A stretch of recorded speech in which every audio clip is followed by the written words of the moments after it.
தமிழகம் எங்கும் Max Gold cash for your gold. Max Gold நீங்க தங்க மட்டும் இல்லைங்க, பிளாட்டினம், டைமண்ட், சில்வர், ரூபினி எதை வேணாலும் விற்கலாம். உங்களுக்கான பணம் ரொக்கமா கையிலயோ இல்லைன்னா பேங்க் அக்கௌண்ட்லயோ உடனடியாக செலுத்திடுவாங்க. மார்க்கெட் மதிப்பை விட 100 ரூபாய் ஒரு கிராமுக்கு உங்களுக்கு கூடுதலா கிடைக்கும். தமிழ்நாடு முழுக்க டோர் ஸ்டெப் சர்வீஸை இவங்க ப்ரொவைட் பண்றாங்க. உங்களுக்கு கோல்ட விற்கணும்னு அதுக்கு ஒரே ஒரு பெஸ்ட் பிளேஸ் மேக்ஸ் கோல்டு தான். கால் 04445454545. வணக்கம். Big topic with Karthik Mayakumar. உலகம் முழுக்க எல்லாரும் எதிர்பார்த்துட்டு இருக்கீங்களா?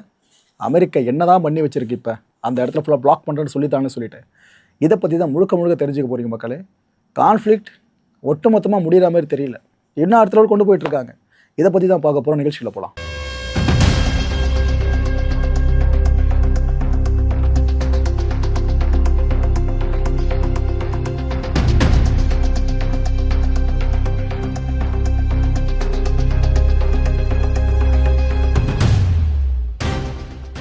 டொனால்ட் ட்ரம்ப் வார்ன் பண்ணார்ல, இது போல் நாங்கள் எவ்வளவோ ட்ரை பண்ணோம் பேச்சுவார்த்தையில் முடிவு கட்டிடலாம் அப்படின்ட்டு.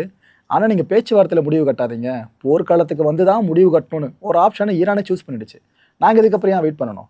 இந்த ஈரானோட போர்ட்ஸ்லாம் இருக்குல்ல, துறைமுகங்கள்லாம், அது எல்லாத்தையும் பிளாக் பண்ண போகிறோம். எந்த நாட்டோட கப்பலும் ஈரானோட போர்ட்டை ரீச் பண்ணவும் கூடாது, ஈரானோட போர்ட்லேருந்து வெளியே கிளம்பவும் கூடாது. ஈரானோட யார் தொடர்பு வச்சுருந்தாலும், இந்த பஞ்சாயத்துலாம் சொல்லுவாங்க ஊரில், இவங்க கூட இன்னும் அண்ணன் தம்பி படக்கூடாதுப்பா, எல்லாம் ஊரை விட்டு ஒதுக்கி வைக்கிறேன்னு. கிட்டத்தட்ட அது போல இந்த உலகத்தை விட்டு ஈரானை ஒதுக்கி வைக்கிறேன்னு ட்ரம்ப் சொல்லியிருந்தாப்புல. அவர் இந்த வார்னிங்கை முன் வச்சுட்டு காலையில் போல நாங்கள் ஆரம்பிச்சிருவோம் வேலையை, இந்த பிளாக்கெட் வேலையை அப்படின்னு டைமை சொல்லிட்டாரு. கரெக்டாக இந்த பிளாக்கெட் நடக்கிறதுக்கு முன்னாடி 2 ஈரான் தொடர்பு ஆயில் டேங்கர்ஸ் வெற்றிகரமாக ஹார்மோஸை கடந்து போயிடுச்சு. இல்லை ஒரு கப்பலை சொல்கிறதா இருந்தால், ஆயில் ப்ராடக்ட்ஸ் ஃபுல்லாக ஏற்றி வச்சுருந்த டேங்கர் ஆரோரா, இந்த கப்பலும் சக்ஸஸ்ஃபுல்லாக வெளியே போயாச்சு.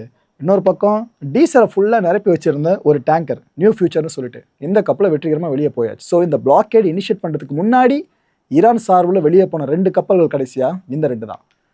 ஸோ ட்ரம்ப் சொன்ன மாதிரியே செய்யாமல் இருப்பார், செஞ்சுட்டாருங்க. ஒட்டுமொத்தமாக இந்த பகுதிகளை நாங்கள் கண்ட்ரோலில் எடுத்துட்டோன்னு அவர் அஃபிஷியலாக அனௌன்ஸ் பண்ணியிருக்காரு. ப்ரோ எப்படி பாசிபிள் ஆச்சு அப்படின்னு கேட்டிங்கன்னா ஷாக் ஆகாதீங்க.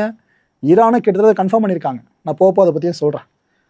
நாங்கள் ஈரான் கிட்ட சில கண்டிஷன்ஸை முன் வச்சோல, அதெல்லாம் ஈரான் காது கொடுத்தே கேட்கல. ஆனால் ஈரான் என்னென்ன கண்டிஷன்ஸை முன் வச்சுதோ அதில் நிறைய கண்டிஷன்ஸை நாங்கள் ஒத்துக்கிட்டோம் பேச்சுவார்த்தையில் அப்படின்னு விளக்கம் கொடுக்குறாரு. என்ன சொல்ல வர்றாரு புரியுதா? இப்போ உலகம் அமைதியின்மையை நோக்கி போயிட்டு இருக்கிறதுக்கு காரணம் நாங்கள் இல்லைப்பா, ஈரான். கேள்வி அங்கே போய் கேளுங்கன்றதான் அவர் இங்கே சொல்கிறாரு. நியூக்ளியர் வெப்பன் இருக்குல்ல, இதை பற்றி தான் நாங்கள் அந்த பேச்சுவார்த்தையில் ரொம்ப பெருசாக வச்சு பேசணும்.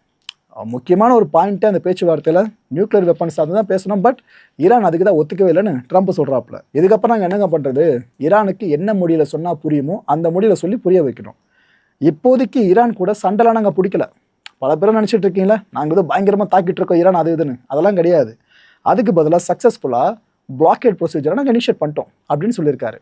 ஸோ இப்போ ஈரான் கோஸ்ட்டில் இருக்க போர்ட்ஸ் எல்லாம் நம்ம கண்ட்ரோல் தான். ஈரானோட அந்த கோஸ்ட் லைன் முழுக்க இருக்குல்ல, அதில் ஃபுல்லாக நம்ம தான் இப்போ ஆட்சி செலுத்திக்கிட்டு இருக்கோம்.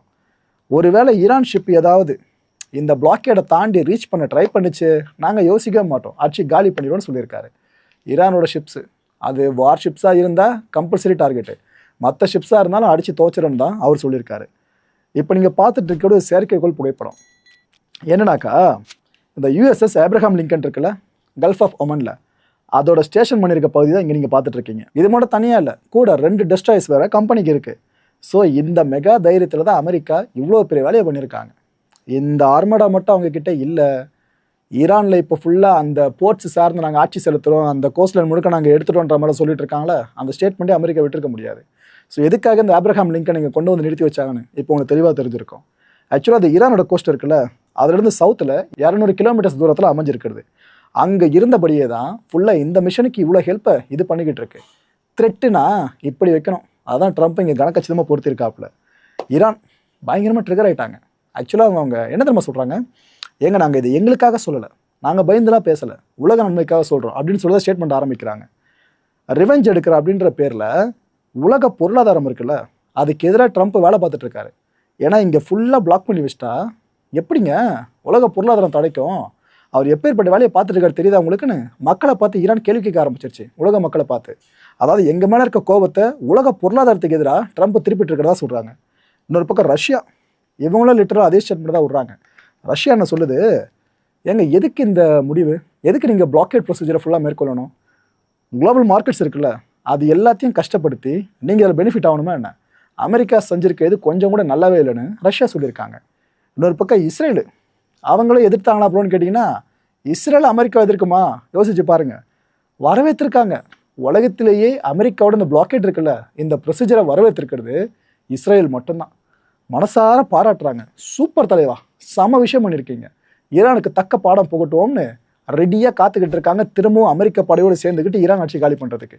ஏன்னா இஸ்ரேல் தனியாக போனால் ஈரான் செஞ்சு விட்டுரும். இதுவே இஸ்ரேல் அமெரிக்கா கூட போனால் ஈரானுக்கு பெரிய அளவுக்கு டேமேஜஸ் ஏற்பட்டுரும். ஸோ எதுக்காக இஸ்ரேல் இந்த ஸ்டேட்மெண்ட் விட்டுருக்காங்க புரியுதா? இதுக்கப்புறம் எக்கனாமிக் எக்ஸ்பர்ட்ஸ் அவங்ககிட்ட நம்ம ஒப்பீனியன் வாங்கியே ஆகணும்ல. ஏன்னா இதை பற்றி தெரிஞ்சவங்க அவங்க தானே. அவங்க என்ன நம்ம சொல்கிறாங்க, இல்லைப்பா தப்புப்பா இது, இந்த ஹார்மோஸை ஈரான் பிளாக் பண்ணிச்சு, அதுக்கப்புறம் ரீஓப்பன் பண்ணாங்க, பார்ஷியலாக நடந்துச்சு. அதுவே ஓரளவுக்கு உலகத்தோட அமைதி கொஞ்சம் திரும்பி கொண்டு வந்துட்டு இருந்துச்சு. இந்த பேச்சுவார்த்தை தோல்வியில் முடிஞ்சு இப்போ ட்ரம்ப் பண்ணிட்டு இருக்காருல ஒரு வேலை, ஈரானோட கோஸ்ட் சார்ந்து ஃபுல்லாக பிளாக் பண்ணி வச்சிருக்காருல, இது ரீஜனல் கான்ஃப்ளிக்ட்டை குளோபல் ஃபினான்ஷியல் ஷாக்குக்கு கொண்டு போய் விட்டுறோன்றாங்க. பிராந்திய ரீதியான ஒரு பதட்டம் உலக பொருளாதாரத்தை அசைச்சு பார்க்குற மாதிரி மாற்றி விட்டுரும் இவர் பண்ணியிருக்க வேலைன்றாங்க. இது ஆக்சுவலாக போரை விட ரொம்ப ரொம்ப ஆபத்தானது சொல்கிறாங்க மக்களே. சர்வதேச பொருளாதார அறிஞர்கள் சொல்கிறது இந்த விஷயம்தான்.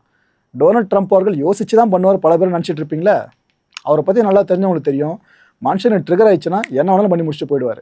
இம்பாக்ட் நடக்கிறப்ப ஏன் இப்படி ஆச்சுன்னு கேட்டால், பின்னாடி நான் போர் பண்ணுறோல ஒரு சின்ன வேலையை உலகம் கொடுத்துதான் ஆகணும் அப்படின்னு சொல்லுவார் இல்லை ஏற்கனவே இதெல்லாம் சொல்லியிருக்காப்புல ஸ்டேட்மெண்ட்டை. இப்போ நீங்கள் ஸ்க்ரீனில் பார்த்துட்டு இருக்கிறது இந்த க்ரூட் ஆயில் ஷிப்மெண்ட் இருக்குது பார்த்தீங்களா, அதாவது ஸ்டேட் ஆஃப் ஹார்மோஸ் வழியாக போகிறது. யார் ப்ரொடியூஸ் பண்ணுறா, எங்கே போய் ரீச் ஆகுது டெஸ்டினேஷன், அது ரெண்டுத்தையும் நீங்கள் கம்பேர் பண்ணி பார்த்தீங்கனாலே இதில் பாதிக்கப்பட போகிறது ஏஷியான்ற விஷயம் உங்களுக்கு தெளிவாக தெரிஞ்சிடும். முதல்ல சவுதி அரேபியா எடுத்துங்க, 36% இவங்க ஃபுல்லாக ப்ரொடியூஸ் பண்ணுறாங்க. ஹார்மோஸை பேஸ் பண்ணி போகிறதுல 36%. சவுதி அரேபியா அடுத்து ஈராக்கு 22%, UAE 14%, Iran 11%, Kuwait 9%, Qatar 5% and அதர்ஸ்லாம் பார்த்தீங்கன்னா ஒரு 3%. டெஸ்டினேஷன் பார்த்தீங்களா ஹியூஜ் இருக்கிறதுலே சைனா தான். ஸோ இந்த இஷ்யூவால் அதிகப்படியான பாதிப்பை ஃபேஸ் பண்ண போகிறது சைனா தான், 31%. ரெண்டாவது இடத்துல யார் தெரியுதா, இந்தியா 14% மக்களே. ஸோ ஹார்மோஸ் ஃபுல்லாக பிளாக் ஆனாலும், அங்கே ஈரானோட போர்ட் சார்ந்து அமெரிக்கா ஒரு பெரிய பிளாக்கேடை கொண்டு வந்தாலும் இந்தியாவுக்கு எந்த பிரச்சனையுமே இல்லைன்னு பல பேர் நினைக்கிறாங்களே, அது தப்பு. 14% வரைக்கும் டெஸ்டினேஷன் அங்கேருந்து இங்கே ரீச் ஆகுது அப்படின்னா கொஞ்சம் யோசிச்சு பாருங்கள், நமக்கும் பாதிப்பு இருக்குதான். அதர் ஏஷியன் கண்ட்ரிஸ் எடுத்துக்கிட்டீங்கன்னாக்கா 41%. அண்ட் யூரோப்புக்கு 4%, அமெரிக்காஸ்க்கு 3%, ஆஃப்ரிக்கா 1% அண்ட் அதர்ஸ் பார்த்தீங்கன்னா 6%. ஸோ இந்த வரைபடம் போதும் எந்த அளவுக்கு இந்த ஹார்மோஸ் பிளாக்கேட் ப்ளஸ் இந்த ட்ரம்ப் பார்த்துட்டு இருக்க சில வேலைகள் இருக்குல்ல, இதனால் உலக ஸ்தம்பிதத்தை ஃபேஸ் பண்ண போதும் அப்படின்னு சொல்லிட்டு. இது இன்னும் உங்களுக்கு டீட்டெயிலாக சொல்லணும்னா, ஈரானோட போர்ட்ஸ் இருக்குல்ல இந்த கல்ஃப் ரீஜன் முழுக்க, அதை ஃபுல்லாக பாருங்கள்.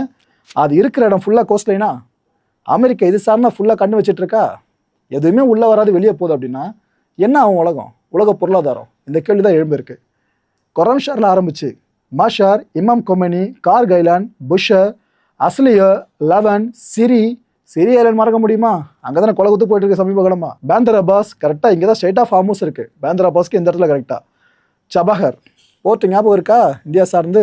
ஓகே, இத்தனையும் அமெரிக்கா தான் பெரும் அளவுக்கு நாங்கள் தான், இதுக்கப்புறம் எங்களை தாண்டி ஒன்றும் பண்ண முடியாது, எல்லாமே நாங்கள் தான்ற மாதிரி அந்த மைண்ட் செட்டில் சொல்லிக்கிட்டு இருக்காங்க.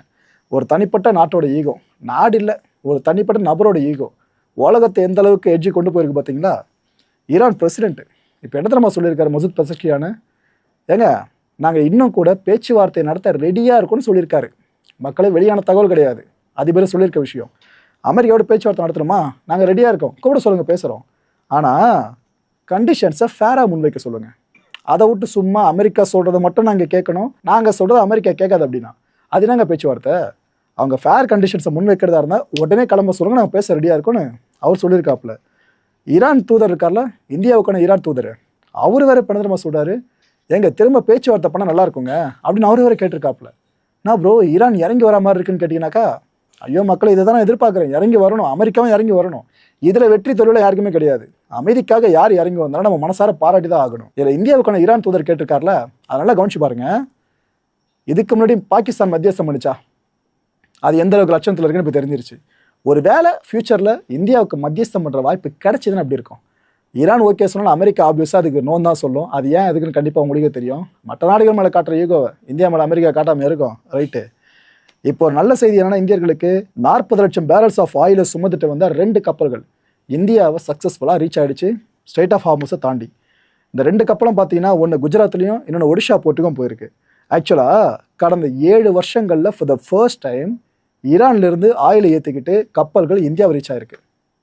அது ஏன் ப்ரோ 7 வருஷம் நம்ம பண்ண கேட்டிங்கன்னா, வேறு யார் காரணமாக இருக்க முடியும்? எதுக்கும் அமெரிக்கா தான். அமெரிக்கா கொடுத்த அழுத்தம் தான் நம்ம ஃபுல்லாக அவங்ககிட்ட எதுவுமே பண்ணாமல் இருந்திருந்தோம். ஆனால் சமீபத்தில் அமெரிக்கா கொஞ்சம் ரிலாக்ஸ் பண்ணியிருந்தாலும் அந்த சாங்ஷன்ஸை அதை பேஸ் பண்ணி தான் நாம் இந்த ட்ரேடை பண்ணியிருந்தோம். ஆக்சுவலாக இது ஈரானுக்கு ரொம்ப பெரிய அளவுக்கு ஒரு மகிழ்ச்சியை கொடுத்துருக்கு. ஈரான் இப்போ என்ன சொல்லுது, இந்த டிஃபிகல்ட் டைமில் கூட இந்தியா சார்ந்து நாம் எண்ணெயை வழங்கியிருக்கோம் பார்த்தீங்களா, இது ஆக்சுவலாக நல்ல ரிலேஷன்ஷிப்பை காட்டுது இந்தியாவுக்கு ஈரானுக்கு இடையில். நம்மளோட உற்ற நட்பு நாடு இந்தியான்றதுல பெருமிதமாக இருக்குன்ற விஷயத்த ஈரான் சொல்லியிருக்காங்க. ஸோ இது வரைக்கும் பல பேர் ஸ்டாண்ட் எடுத்திருப்பீங்க, ப்ரோ நான் ஈரானுக்கு எதிராக நிற்கிறோம் ப்ரோ, காரணம் நம்ம இந்திய அரசு அவங்களுக்கு எதிராக இருக்காங்க அப்படின்னு பல பேர் தப்பாக புரிஞ்சுட்டு இருப்பீங்க. அது கிடையாது விஷயம். இங்கே புரிஞ்சிச்சா? இதில் என்ன நீங்கள் கவனிக்கணும்னா, டோல் கட்டினாலும் நம்ம கட்டவே இல்லை. இதை மைண்டில் தெளிவாக வச்சுங்க மக்களே. ஹார்மோஸை கிராஸ் பண்ண டோல் ஃபீன்ற ஒன்று வசூலிக்கப்படலாம் சொல்லியிருந்தாங்களே, அதை நம்ம கட்டவே இல்லை. பட் சேஃப் அண்ட் செக்யூராக நம்மளை சென்ட் பண்ணியிருக்காங்க. ஸோ இதைத்தான் நாம் புரிஞ்சுக்கணும் ரியாலிட்டி என்னன்றதை பற்றி. இந்த கான்டென்ட்டை பொறுத்தவரைக்கும் என் மனசில் ஒரே வினா இருக்க, முடிஞ்ச அதுக்கான பதில்களை கீழே கமெண்ட் செக்ஷனில் கமெண்ட் லீவ் பண்ணுங்கள். இப்போ சொல்லுங்கள், உலக பொருளாதாரத்தை யாருக்கிட்ட இருந்து யார் காப்பாற்றணும்? ஏன்னா நான் தான் ரட்சகன் அப்படின்னு பல பேர் கிளம்பி வரலாம். வார்த்தையில் ரட்சகனாக இருக்கக்கூடாது, செயலில் காட்டணும். அதுதான் இந்த கேள்வி உங்ககிட்ட கேட்குறேன். அடுத்த நிகழ்ச்சி சந்திக்கலாம். நன்றி, வணக்கம். தமிழகம் எங்கும் Max Gold, cash for your gold. Max Gold நீங்க தங்க மட்டும் இல்லைங்க, பிளாட்டினம், டைமண்ட், சில்வர், ரூபினி எதை வேணாலும் விற்கலாம். உங்களுக்கான பணம் ரொக்கமா கையிலயோ இல்லைன்னா பேங்க் அக்கௌண்ட்லயோ உடனடியாக செலுத்திடுவாங்க. மார்க்கெட் மதிப்பை விட 100 ரூபாய் ஒரு கிராமுக்கு உங்களுக்கு கூடுதலா கிடைக்கும். தமிழ்நாடு முழுக்க டோர் ஸ்டெப் சர்வீஸும் இவங்க ப்ரொவைட் பண்றாங்க. உங்களுக்கு கோல்ட விற்கணும்னு அதுக்கு ஒரே ஒரு பெஸ்ட் பிளேஸ் மேக்ஸ் கோல்டு தான். கால் 04445454545. என் அன்பார்ந்த மாயம் ஸ்டுடியோஸ் நேயர்களே, மாயம் பக்தின்னு ஆன்மீகத்துக்காக பிரத்யேகமா ஒரு சேனலை கொண்டு வந்திருக்கோம். மறக்காம சப்ஸ்கிரைப் பண்ணி அந்த சேனலுக்கு உங்களோட ஆதரவை மனப்பூர்வமா தெரிவிங்க. வணக்கம் மாயம் ஸ்டுடியோஸ் நண்பர்களே. மாயம் ட்ரெண்ட்ஸ் அப்படின்ற ஒரு புதிய ஃபேஸ்புக் பேஜை ஓப்பன் பண்ணியிருக்கோம். நீங்கள் யூடியூப்ல பார்த்துட்டு இருக்கீங்களா நம்மளோட கான்டென்ட்ஸ்லாம், இதெல்லாம் விட ஒரு படி மேலே ரொம்ப கிறிஸ்பாகவும் ரொம்ப சூப்பராகவும் நிறைய கான்டென்ட்ஸ் உங்களுக்கு இந்த பேஜில் காத்துட்டு இருக்குங்க. ஸோ உடனடியாக ஃபேஸ்புக் பிளாட்ஃபார்ம் போங்க, மாயம் ட்ரெண்ட்ஸ்னு டைப் பண்ணி சர்ச் பண்ணி நம்ம பேஜை ஃபாலோ பண்ணுங்க. அப்படியே நம்ம சேனலே நீங்கள் சப்ஸ்கிரைப் பண்ணிட்டீங்க அப்படின்னா இன்னும் நிறைய புது புது கான்டென்ட்ஸை உங்களுக்காக ப்ரொடியூஸ் பண்ணி கொடுத்துக்கிட்டே இருப்பாங்க. நீங்கள் பண்ணுற ஒவ்வொரு சப்ஸ்கிரிப்ஷனும் எங்களுக்கு பெரிய மோட்டிவேஷனாக அமையும்.